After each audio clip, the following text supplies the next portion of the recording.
ایسے بھی ملتے ہیں والد کہ جو دے تو رہے ہیں، ان کی اولاد کو نہیں پتہ کہ ہمارے والد صاحب کس کو دے رہے ہیں، کیا دے رہے ہیں، کتنا دے رہے ہیں. ان کے دنیا سے جانے کے بعد جب ان سے رابطہ کرتے ہیں تو اس کو پتہ کچھ بھی نہیں ہوتا.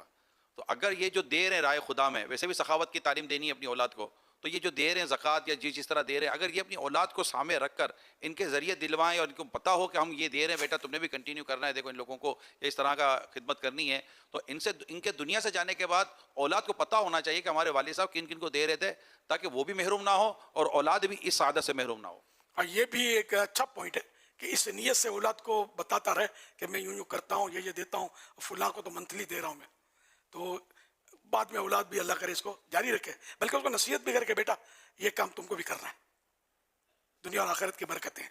ماشاءاللہ بالکل ایسا ہونا چاہیے، ورنہ واقعی یعنی کہ جو دکھیارے ہوں گے ان کو پھر اولاد کیا دے گی بعد میں، وہ تو رل جائیں گے.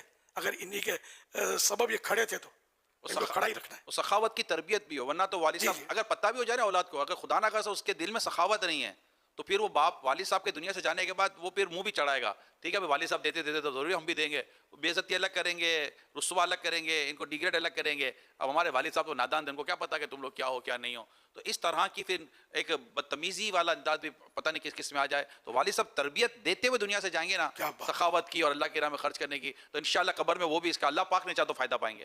حضرت بہار شریف میں لکھا بھی ہے کہ حضرت ابو منصور ماتوریدی رحمۃ اللہ علیہ کے حوالے سے کہ اولاد کو سخاوت و کرم کی تربیت تعلیم دینا یہ واجب ہے.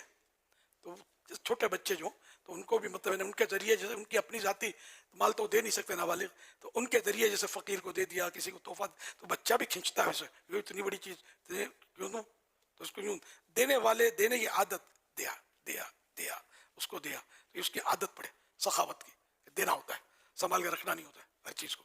حضور وہ مفتی صاحب بھی ہیں، حافظ صاحب بھی ہیں، تو وہ ہے نا شیطان تمہیں تنگ دستی اور جی غربت جی کی کا ڈر دلاتا ہے، اور اللہ پاک تمہیں یہ مطلب ہے کہ اس میں برکت ہوگی. اس کی میں تفسیر پڑھ رہا تھا کہ شیطان تمہیں بتاتا ہے کہ تم تنگ سو جاؤ گے، اللہ فرماتا ہے کہ تمہیں برکت ملے گی. تو تم سبحان شیطان کی مانو گے کہ اللہ کی مانو گے؟ کیا بات ہے. آیت کریمہ ہے نا مفتی جی صاحب جی سورہ بقرہ کی اس غالباً. مفہوم آئی تھے. آیت ہے کہ الشیطان یعیدکم الفقر ویأمرکم بالفحشاء واللہ یعیدکم مغفرۃ منہ وفضلا واللہ واسع علیم. یعنی شیطان تمہیں ڈر دلاتا ہے فقر کا اور بے حیائی کا حکم دیتا ہے، اور اللہ پاک تم سے وعدہ کرتا ہے مغفرت کا جو اس کی اپنی طرف سے ہوگی اور اپنے فضل کا، اور اللہ وسعت والا علم والا ہے.